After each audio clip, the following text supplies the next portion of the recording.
तो class 10th इस video के अंदर हम करेंगे chapter number 12 surface areas and volumes की एक्सरसाइज 12.1 का क्वेश्चन नंबर 8। इसके अंदर हमें दिया है from a solid cylinder whose height is 2.4 centimetre and diameter 1.4 centimetre a conical cavity of the same height and same diameter is hollowed out. एक cylinder है, ठोस सिलेंडर, सॉलिड मतलब ठोस है, उसकी हाइट कितनी दे रखी है 2.4 और उसका डायमीटर है 1.4 सेंटीमीटर। उसके अंदर से कोनिकल शेप की कोई कैविटी काटकर बाहर निकाल दी और वो जो कॉनिकल कैविटी है उसकी भी हाइट उतनी है जितनी सिलेंडर की थी और उसका डायमीटर भी उतना ही है जितना सिलेंडर का था। तो इसमें हमें क्या चीज बताइए वो अभी मैं आपको बनाकर दिखाता हूं, मॉडल भी दिखाऊंगा इसका। उसके बाद find the total surface area of the remaining solid to the nearest centimetre square. तो जो अब आपके सामने सॉलिड बना ये कॉनिकल कैविटी निकालने के बाद उसका टोटल सरफेस एरिया बताइए और आंसर जो है वो नियरेस्ट सेंटीमीटर स्क्वायर में देना है। मतलब जो भी आंसर आएगा उसको हमें एक होल नंबर में बताना पड़ेगा। तो पहले हम क्या करते हैं, पहले हम बना लेते हैं एक सिलेंडर, वो भी कैसा, सॉलिड। ये एक सॉलिड सिलेंडर है। सॉलिड सिलेंडर की हमारे पास दोनों चीज दे रखी है, एक तो हाइट है, तो हाइट हम लिख सकते हैं कितनी है 2.4 सेंटीमीटर, मतलब यहां से लेकर और यहां तक की जो हाइट है वो हाइट है 2.4 सेंटीमीटर। तो हम लिख लेते हैं हाइट को कितनी है 2.4 सेंटीमीटर। उसके बाद डायमीटर बताया है, डायमीटर चाहे तो ये वाला मान लो चाहे तो इधर से मान लो। ये डायमीटर कितना दे रखा है हमें, डायमीटर हमें दे रखा है 1.4 सेंटीमीटर। ठीक है, तो डायमीटर से हम क्या निकाल सकते हैं, रेडियस निकाल सकते हैं।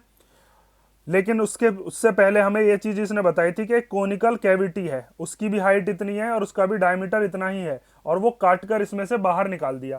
तो कोनिकल कैविटी कैसी होगी, जैसे हमने इसको यहां से कर दिया ज्वाइन ऐसे और इधर से कर दिया ये वाला भी ज्वाइन। ठीक है, और ये ऐसा जो कोन की शेप बन रही है ये काटकर इसमें से बाहर निकाल दी गई। तो हमारे पास कौन कौन सी सरफेस इसके अंदर दिखाई दे रही होंगी उनका ही हम एरिया निकाल देंगे, वही रिमेनिंग सॉलिड का टोटल सरफेस एरिया होगा। तो देखो ये कैसा दिखेगा देखने में, जैसा ये है, ये सिलेंडर है, सिलेंडर का नीचे वाला जो हिस्सा है, नीचे वाले हिस्से को देखते हैं हम तो नीचे वाला हिस्सा तो बंद होगा, लेकिन ऊपर से कैसी शेप बन रही होगी इसकी, ऊपर से कोन की शेप बन रही होगी। तो अब यहां पर हम कौन कौन सा एरिया निकालेंगे, तो देखो एक तो हमें एक कर्व्ड सरफेस एरिया निकालना होगा किसका, सिलेंडर का। एक हमें ये बेस का एरिया निकालना होगा, बेस कैसा है इसका, बेस भी सर्कुलर है, तो सर्कल का एरिया क्या होता है पाई आर स्क्वायर। और अभी तो हमें ये वाली सरफेस भी दिख रही है ना इसके अंदर, ये कैसी सरफेस है, यहां से ये कोन के जैसी सरफेस है। जब हमने काट के इसमें से बाहर निकाला तो वो ऐसी शेप बाहर निकाली थी, लेकिन ये शेप उस सिलेंडर के अंदर भी तो बनी हुई होगी, ये निकल जरूर जाएगी, लेकिन ऐसे काट के जब निकाल दोगे तब भी उसके अंदर ऐसी से ये जो शेप है ये उसके अंदर बनी हुई रहेगी। ये इस तरीके से जब आप देखोगे काट के निकालने के बावजूद भी ऐसा सरफेस आपको देखने को मिलेगा जो कि कैसा है, ये कोन की शेप का। तो हम कोन का क्या निकालेंगे, कोन का निकालेंगे कर्व्ड सरफेस एरिया। ऊपर से तो ऐसा ही होगा, ये ऊपर से तो कुछ है नहीं, तो हम यहां पर तीन चीज निकालने वाले हैं अब, curved surface area of cylinder, उसके बाद एरिया ऑफ बेस, और ये अंदर से जो हमें दिखाई दे रही है कोनिकल कैविटी, इसका क्या निकालेंगे पाई आर एल। ठीक है, कर्व्ड सरफेस एरिया इसका निकालेंगे।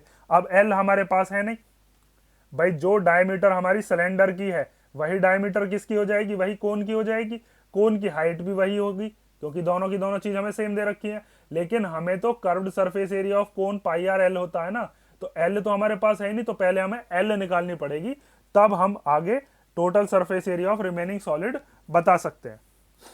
तो पहले हम जो जो चीज हमें निकालनी है उसको निकाल लेते हैं, जो दे रखा है उसको लिख लेते हैं। तो यहां पर हमें दे रखी है हाइट ऑफ सिलेंडर, और जो हमारी हाइट ऑफ सिलेंडर है सेम हाइट हमें कोनिकल कैविटी की दे रखी है। तो हम यहां पर लिख सकते हैं हाइट ऑफ कोनिकल कैविटी।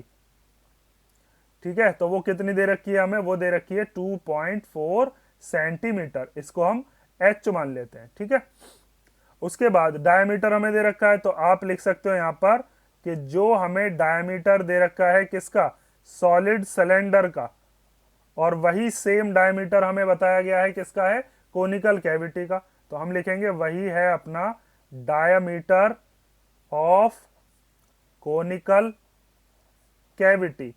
और कितना है वो? 1.4 सेंटीमीटर। तो रेडियस कितनी हो जाएगी? रेडियस सिलेंडर की भी और कोनिकल कैविटी की भी, उसको हम आर से लिख लेते हैं, वो हो जाएगी 1.4/2। तो 2 से इसको कैंसिल करेंगे तो कितना आएगा? 0.7 सेंटीमीटर। ठीक है, अब हमारे पास आर भी है, एच भी है। जब हम कोन में देखते हैं तो कोन में हमें चाहिए ये वाली साइड, ये यहां से लेकर ऐसे जाते हैं, तो ये वाली क्या कहलाती है इसकी?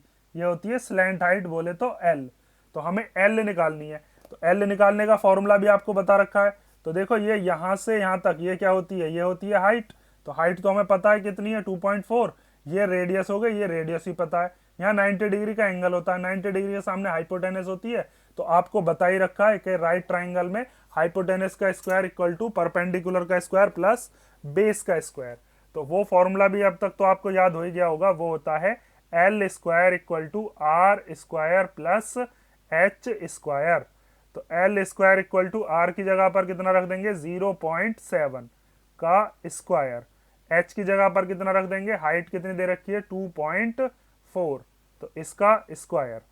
तो एल स्क्वायर इक्वल टू 0.7 का स्क्वायर खोल लो, तो 0.7 की मल्टीप्लीकेशन किस में करोगे? 0.7 में। तो 7 7 जा कितने होते हैं? 49। एक से पहले इसमें पॉइंट है, एक से पहले इसमें पॉइंट है, तो आंसर में 2 से पहले पॉइंट आएगा। एक और एक कितने हो गए? 2। तो ये आ गया 0.49। ऐसे 2.4 के स्क्वायर का मतलब क्या है?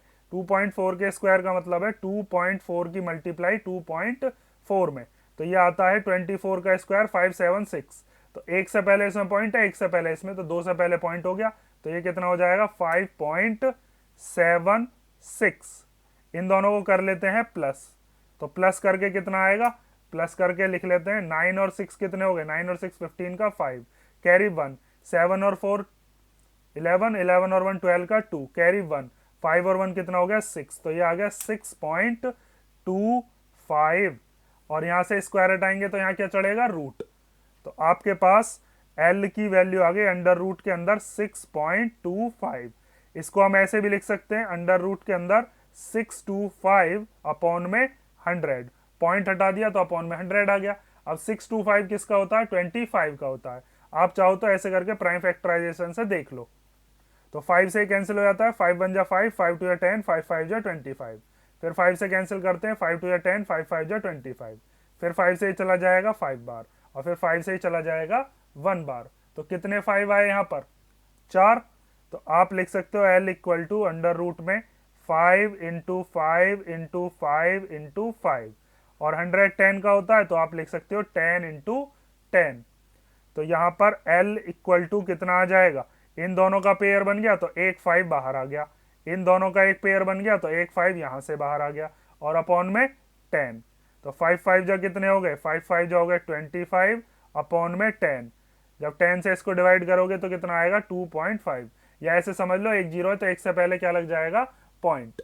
तो अब हमारे पास एल की जो जरूरत थी वो भी आ गई। अब हम देखते हैं कि हमें टोटल सरफेस एरिया निकालना है।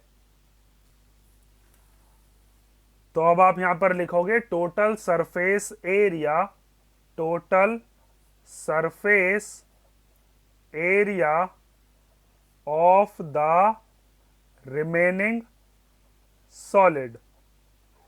ठीक है, तो सबसे पहली चीज तो बच्चा इसमें ये गड़बड़ करता है कि सर जब आपने कोन की शेप बाहर निकाल दी तो इसको आप माइनस क्यों नहीं कर रहे? तो देखो वो चीज होती है वॉल्यूम में, क्योंकि उसके अंदर से क्या चीज है, कोई चीज निकल के बाहर चली गई। लेकिन अब बात हो रही है यहाँ पर सरफेस एरिया की, तो आपको कौन कौन सी सरफेस दिखाई दे रही है जिनको आप टच कर सकते हो, उन सब का एरिया आपको निकालना होगा। कर्व्ड सरफेस सिलेंडर की, ये नीचे वाला बेस, और अंदर से कोन निकलने के बावजूद ये अपनी जैसी शेप इसके अंदर बनी हुई छोड़ जाएगा। ठीक है, तो इसीलिए हमें तीनों को क्या करना पड़ेगा? प्लस। तो आप यहां पर लिखोगे आपको करना है curved surface area of cylinder, ये लेना है। ठीक है, जो नीचे वाला बेस है वो लेना है, मतलब area of base of cylinder. ठीक है, और साथ में हमें क्या लेना है? Curved surface area of conical part या कोनिकल कैविटी, ठीक है। और कोनिकल कैविटी की जो हमें एल चाहिए थी वो यहाँ पर आ चुकी है 2.5 सेंटीमीटर। तो हम बस अब तो फॉर्मूले रखेंगे। सिलेंडर का क्या होता है, कर्व्ड सरफेस एरिया होता है 2 पाई आर एच। जो सिलेंडर का बेस है नीचे से सर्कुलर होता है तो उसका कितना हो जाएगा, पाई आर स्क्वायर। और कोनिकल कैविटी का क्या होता है, पाई आर एल। तो तीनों में जो तीनों की आर है वो तो सेम ही है, तो आर तीनों में से कॉमन आ जाएगा, पाई तीनों में से कॉमन आ जाएगा। तो पाई और आर ले लिया कॉमन, यहाँ पर क्या बचा 2 और एच। यहाँ पर पाई और आर कॉमन आ गए, आर का स्क्वायर था तो एक आर बचेगा। यहाँ से पाई और आर कॉमन आ गए तो बचा एल। उसके बाद अब इनकी वैल्यूज को पुट करना शुरू करते हैं। तो 22/7 आर की जगह पर कितना रख देंगे, आर है अपने पास 0.7। फिर 2 इंटू एच की जगह पर क्या रखेंगे, हाइट ऑफ सिलेंडर कह लो या कैविटी कह लो, वो दे रखी है 2.4 प्लस आर की जगह पर 0.7 और एल की जगह पर ये वाला हमें एल आ गया था 2.5। देखो यहाँ पर पॉइंट हटाकर अपॉन में क्या ले लेते हैं 10। तो इस 7 से ये 7 कट जाएगा 1 बार। तो हमारे पास क्या क्या बचा, अब 22 बन जा 22, ठीक है। अपॉन में कितना है 10। इन सब को कर लेते हैं प्लस, लेकिन उससे पहले 2 की मल्टीप्लाई 2.4 में, तो ये हो जाएगा 4.8, 0.7 और 2.5। अब इसके बाद इनको कर लेते हैं प्लस। तो प्लस करके क्या आता है वो इधर देख लो। तो यहां पर 4.8, 0.7 और 2.5 को कर लेते हैं प्लस। तो 8 और 7 15, 15 और 5 कितने हो गए 20। तो 20 का 0 कैरी कितना आया 2। उसके बाद 4 और 2 कितने हो गए 6, 6 और 2 कितने हो गए 8। तो ये आ गया अपने पास 8 या 8.0 लिख लो, मर्जी आपकी। तो ये हो गया 22/10 इंटू 8।